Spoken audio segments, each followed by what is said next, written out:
if you could rewrite how this whole Cameron thing played out, what would you change, if anything? Nothing. Not a thing. Because everything is a learning experience, and it's so far it's good, and we're right in the middle of it. I'm doing this interview coming off of the reply that I'm going to do that's highly anticipated. And it's been real touchy. It's really interesting because for me, the good side, and for both me and Cameron, we're both benefiting out of it. We're getting a lot of attention. He's getting views. People now know I'm a rapper, right? Shouts out to Succession. Yeah, my man. But they get it, not just a rapper, but like, wait a minute, he could have did that instead of acting if he wanted. Like, he really could, and it wasn't for lack of trying, but just life be life. So things happen. So this is the time that God has for me to say, all right, show him now. Show him now while people are getting back to lyricism. Show him now while people are listening to what a person is saying and dissecting it and doing reaction videos and going, oh, that's what that means. I always wrote like that and was like, man, I hope they figure this out. I hope this is not too complicated. I hope it's not too deep for y'all. I hope this is something that they go, wow, he put some thought into that. Thank you, because that's the hip hop I grew up on. That's what I did. The situation that happened with me with the booking the movie, that's really a movie thing. It's kind of funny because you have people that know nothing about the entertainment business or movies. You have people that are in the entertainment business and kind of get how stuff works. You have people that are rappers and in other entertainment industry that look at actors and go, well, this, that, and the third, and think this is how it's done. Did I make a mistake? Well, I trusted somebody. I fell for that. Sure. Other than that, I could have been a little bit more careful if this wasn't nothing malicious intent-wise between the two of us, right? Yeah, we've even texted. Sure. We haven't spoken at all. I haven't reached out. He hasn't reached out to me, but he did comment on something on a DM, and we had a brief, and I went, like, I did an emoji, and like, okay. And he did an emoji like, ha, ha, ha. And he was like laughing back and forth, and that was it. And then he released this last thing, and I was just like, yo, he's in a different situation. I don't think he knows the situation he's in. It'll unfold how it unfolds. I got a lot of people in my ear telling me, you should do this and you should do that. And I'm just like, just relax. I'm going to do what the original intention was, which is hip hop. You know what I mean? If you're a man, you got to take it if you give it. If I'm jabbing at somebody and say, what you going to do? What you going to do? When he does something, I go, ooh, didn't see that one, but that was good. That was good. Yeah. And people are like, yeah, well, you got to be better, man. You was by yourself out there. Well, I thought I was with somebody that was on my side. As a man, I held my own because he was right. It was all these people in there. It could have been bad. But at the end of the day, I'll pull out these, are we good? And then he crossed the line with the hidden camera. I don't know what he was thinking. Why would you do that? Because he didn't have nothing else. All he did is, I actually flew this guy out for money, paid him to be in the movie. I got paid in full. Message. And I didn't have to pay for nothing. And I got a workout out of it. Right. And getting back to when I was touching on this before at the beginning of the interview is the script that he wrote. I'm supposed to lick the bottom of his shoe, do jumping jacks, all this degrading shit. And I was just like, no. It's like, man, what else? All right. How about you do 10 jumping jacks and 20 push-ups? Listen, I'm not even doing jumping jacks, nigga, but I'll do push-ups. Like, what's up with that? And so then when you see the footage, all you see is me down there huffing. And they were like, just do like 2 or 3 and then get up. And then we're going to do the scene again. I was like, no, I'm going to do 20. So I did 20 every time we did it. And by the time I was done, I think I had about 100. I was just like, okay, I'm good. You know what I mean? Sweating because it's Miami, whatever. What else we doing? They're like, nothing. All right, thanks for coming. You know what I mean? Now, the creepy part is like, the creepy part, which is where he's in his situation about it, is this, why were there's a camera over there in the dressing room where I was getting dressed? Like, why? Like, what were you hoping to see there? So I'll let him and his conscience and his legal team figure that out. As far as me, when I say I don't have any regrets, even the embarrassment, I can admit, oh, that was embarrassing. I'll tell you this, like I told my boys. And my boys was like, you was laughing it off pretty good, bro, but how was you really feeling? Because I know you was playing it off for the little posty stuff. I said, honestly, when I woke up, I'm like, what does this do? My producer was blowing me up like, yo, it's terrible. We at war. It's terrible. I'm like, what, man? He's like, look at this. And I laughed. I was like, he put the fake AI. But that's me.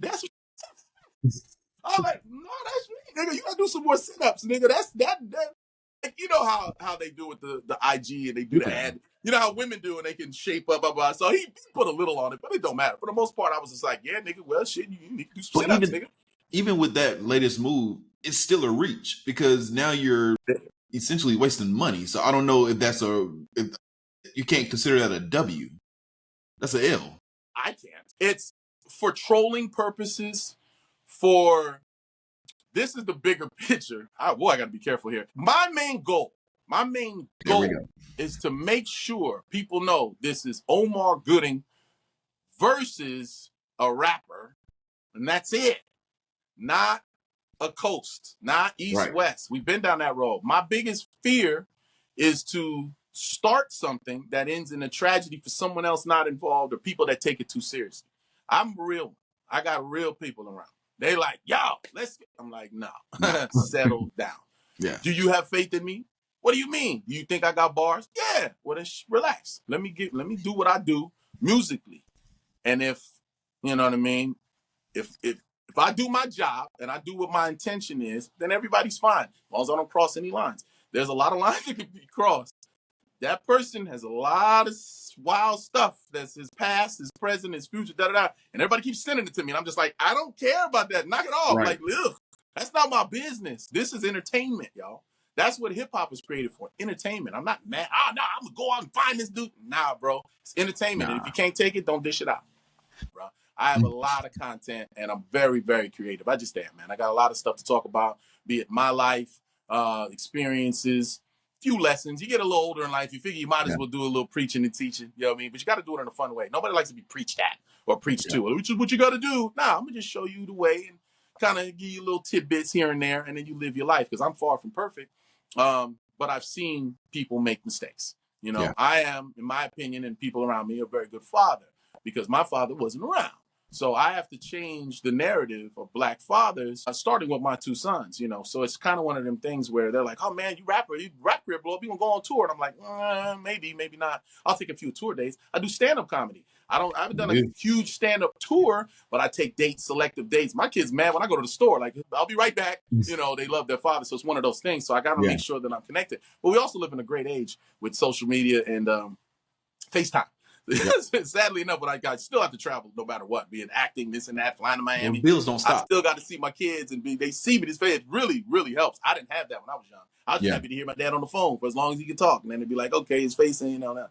So anyway, Memphis, I'm excited. We're gonna do our best to shine some light and try to erase some of the stigma, the negativity with the gunplay and the violence in every city. So, you know, I remember I was out in OKC and I spoke to some kids at a school. One of the kids, I remember him looking me in my eyes and say, how do I get out? You know, and he started tearing up. And I just said, give me a minute. And I talked to him just man to man, face to face, and just showed him that I'm human. He's like, I know, I'm looking at you. You look just like me. You don't look like nothing special. How do I do that? Best. I just be like, if you can do it, I know I can do it. I know I can do it. I said, you're right. You can. You're absolutely right. You can.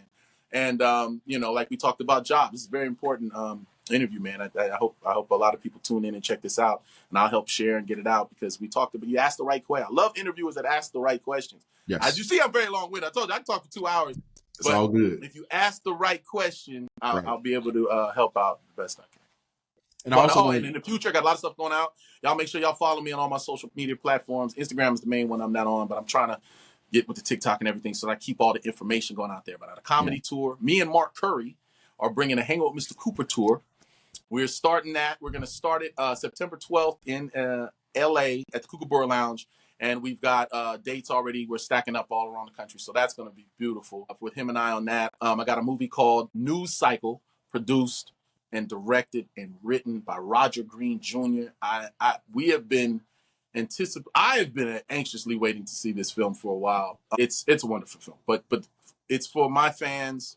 I don't do a lot of stuff that's just basically for my family. I mean, me personally, I would talk about scene selection. So I try to do something. I'm like, yeah, my fans are like this. I'll do that. You know what I mean? Even like with the camera thing, I play a drug dealer that comes in and I lose a bet, do some push-ups, then I win and I walk out like, yeah, that's the hero dude. That's the da-da-da. Like, you spin it how you want to spin it. But that's the role I said, I'll do that, you know, as a favor to this dude. And, you know, I winds up being his homeboy. Ooh, now I know. You know what I'm saying? But that type of stuff, I got stuff. There's one film I always want to mention when I do an interview called AM Radio. If you get a chance, it's streaming on all platforms. Did you check it out? Yes. Yeah. AM Radio. Man. And it's all me, you know. So you see these movies on Tubi and they'll say, starring Omar Gooding, and I'm in it for the $10,000 that they paid me. I said, you in it for what, 5 seconds? You know, whatever the money was, you know what I mean? But with AM Radio, it was all me from start to finish. And you get to see a lot of different levels, you know what I mean? And it was everything that you see, the raw emotion. No, that it was filmed in 2020. Yes. I had not only, you see all the facial hair and everything was the pandemic grown. That was all in the middle of the pandemic. We had just lost Kobe Bryant. Yep. We were going through a pandemic. It was on the upswing, so we still had to be masked up, and we're filming with all the protocols in place, and it was a skeleton crew. And then I had just literally, just as a black man, when George Floyd happened, the first thing you kind of do is you go, yeah, well, what's new? You know, we've been dealing with this for over 400 years like this. Yeah, of course they did. And then you watch it, and it still breaks your heart. And for me, I had not watched it for whatever reason. I kind of was like, I'm busy. I got to study these lines. But then it was on the night before. I had to film some heavy scenes, and it tore me apart. And then they point the camera at me the next day, and it was like, let's see if you got the emotion. Like, are you kidding me? You know, so, and to be able, what I'm so proud about it is, it's not like I was so emotional that I kept saying, cut. Like, I need a moment, and then I can't remember my lines. You were able to flush I was able to lock into the character and just have therapy on camera and let it out. He was going through mental illness and an alcohol addiction and so forth and so on. And he had love stories and all that type of stuff. It was all bottled into one thing. And the crazy thing is, when I wanted to, as I was acting, because the key to acting is not acting, I was just living this character. I'm doing the lines. And when I'm thinking about the different emotion that I want to lock in, the Floyd stuff it didn't come to my forefront. It was just that I had emotion in me. You know what I'm saying? That's the thing about actors. It's in there. Sometimes you have a bad day and you snap at somebody. You go like, "What's wrong, man? Wait a minute. You got to go do something to calm down. I got something in me that's pissed me off that I haven't let out yet." So when I'm able to act, and now I'm acting in this scene, the stuff that I had bottled up was just like, bruh, and it poured out. And to me, there's two different type of actors. Some actors, they like that method where they have to watch something or be real sad, and then they're like, "All right, action, I'm nice and sad." I'm like, no, I like to be cracking a joke, whatever it is. All right, you ready to do the scene? Take a moment, center yourself, and then go. Now we're acting. And when it's cut, it's over. Like every scene, when you watch AM radio, which you'll probably watch one scene and go, "Oh, that's probably the one I was talking about. Wow, that was heavy." Whichever scene you watch when you think that's probably what I was talking about, every time they said cut after the scene, it was just like, whew, all right. And everybody's like, and I'm just like, y'all like that? Like, good? Yeah, that was cool. That was crazy. You want to do another one? All right, cool. Let's do another one. I don't know what's going to happen, but let's do it. And we do it. And every single take, I was able to just go right there and just live the moment, but then brush it off. You know what I mean? Man. So that kind of lends itself to, my last piece of advice to actors and upcoming actors. Careful what you choose. Careful what you do. And they talk about the camera. Careful what you do. I was like, yeah, I was careful. And I made the decision to not do the things that he would have loved. Oh, lick a shoe. Right. Do this, take your shirt off, and do all that. No. But careful what you choose overall, because it gets in your spirit. Yeah. We've seen too many tragedies through people that play roles of, mental issues and psychos and killers, heavy stuff, raping, blah, blah, blah. And then, oh, man, my brother can talk to you.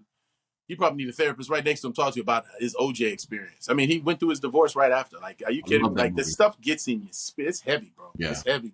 So be careful in what you think that you have to do, and be careful at what you decide to do, what you think, that might not be nothing, but there's always an inner man. There's always God. There's always some voice in your head, whatever your beliefs are. There's to be somebody whispering and telling you what the right thing is. You just got to listen, because when you ignore it, every mistake you've ever made, after you make the mistake, you'll be like, I knew I shouldn't have did that. Yeah. You'll hear the voice in your head, and you'll just be like, I'm going to just do it anyway. And then when you get messed up, you're like, So that's kind of funny when you're like, what about the camera? Would you go back and say, no, Omar, don't do it? No, hell no. No, it's perfect. Because even with Cameron finally fighting back and doing something, it made me take a L. I was like, oh, whoa, you got to face that, bro. I took a whole day. Oof, yeah, you took that. All right, now let's bounce back. How you bounce back, But I was like, damn, that was tough. But let's spin it like this, or let's do that, or let's, you know what I mean?